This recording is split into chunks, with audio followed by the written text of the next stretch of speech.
अक्सर विवादित बयानों से बचने वाले भव्य बिश्नोई आदमपुर उपचुनाव जीतने के बाद अपनी पहली ही प्रेस कॉन्फ्रेंस में हुड्डा पिता पुत्र पर आक्रामक हो गए।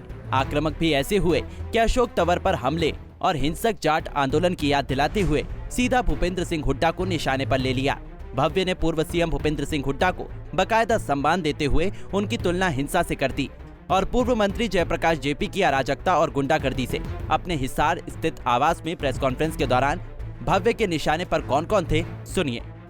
हिंसा की अगर हम बात करें तो हुड्डा साहब से अगर मैं हिंसा के साथ उनका नाम जोड़ूं तो गलत नहीं होगा। जिस प्रकार से कुछ समय पहले अशोक तंवर जी को जमकर पिटाई लोगों ने की और उसके बाद जो जाट आरक्षण हुआ था उसमें जिस प्रकार से उन्होंने तबाही मचाने का काम किया, गुंडागर्दी मचाने का काम किया, असभ्यता की बात करें, गुंडागर्दी की बात करें तो ये दोनों शब्द मैं कहूँगा जयप्रकाश जेपी जी के पर्यायवाची शब्द है तो गलत नहीं होगा।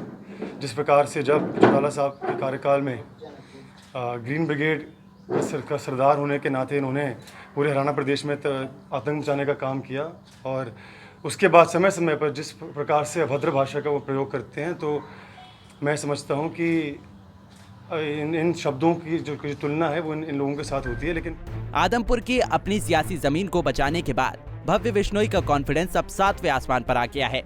कांग्रेस की टिकट पर हिसार से 2019 का चुनाव बुरी तरह हारने के बाद अब भाजपाई विधायक बने भव्य ने 2024 में कांग्रेस का सुपड़ा साफ करने का दावा भी किया। भव्य ने आदमपुर उपचुनाव को फ्री हैंड मिलने के बाद हुड्डा पिता पुत्र की दूसरी हार बताया। तो मैं समझता हूं कि आदमपुर का जो उपचुनाव है वो एक प्रकार से ड्रेस रिहर्सल था 2024 के आम चुनाव का, और जिस प्रकार से हुड्डा परिवार को फ्री हैंड कांग्रेस पार्टी ने दिया, तो दूसरी एक बार पहले भी इनकी हार हुई है। पहली बार जिस तरह से राज्यसभा का चुनाव हुआ था उसमें शेर हरियाणा चौधरी कुलदीप जी ने अकेले अपने दम पर हुड्डा साहब को चित किया, पहली हार वो हुई। और दूसरी हार आदमपुर के उपचुनाव में आपने देखा जिस प्रकार से हुड्डा साहब और उनके लड़के दिन रात एक करके इस चुनाव में वो प्रयास कर रहे थे किसी न किसी तरह से वो जीते।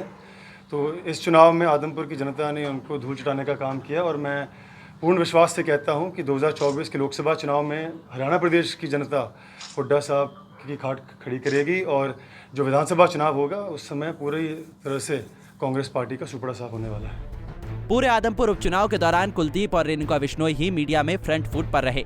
भव्य का मीडिया के सवालों से बहुत कम सामना हुआ, लेकिन उपचुनाव में आदमपुर की जनता और सरकार में मुख्यमंत्री मनोहर लाल के साथ साथ भाजपा के प्रदेश प्रभारी विप्लव देव का आशीर्वाद मिलने के बाद भव्य के अब तेवर भी बदल गए हैं। लेकिन अब ये देखना होगा कि पूर्व कांग्रेसी भव्य के सीधा हुड्डा पर आक्रामक बयान का कांग्रेस नेता क्या जवाब देते हैं। हिसार से विनोद सैनी, पंजाब केसरी टीवी।